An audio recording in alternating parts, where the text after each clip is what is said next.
அது அவருடைய விருப்பம். உங்க விருப்பம் சொல்லுங்க. உங்ககிட்ட சொன்னாங்களா?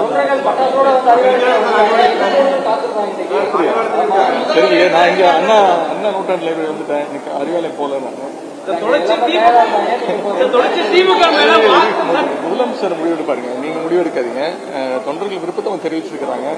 நேற்று பழிமணிக்கம் அவர்கள் விருப்பத்தை தெரிவிச்சாங்க. எதா இருந்தாலும் என்றைக்குமே எல்லா அமைச்சர்களுமே முதலமைச்சருக்கு துணையாகத்தான் இருப்போம்.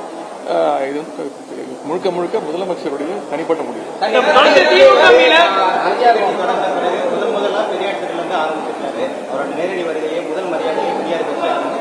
யாரா இருந்தாலும் நல்ல ஒரு விஷயம். யாரா இருந்தாலும் தமிழ்நாட்டில் பெரியாரை தாண்டி பெரியாரை மீறி பெரியாரை தொடாம இங்க அரசு செய்ய முடியாது. அந்த விஜய் அவர்களுக்கு வாழ்த்துக்கள்.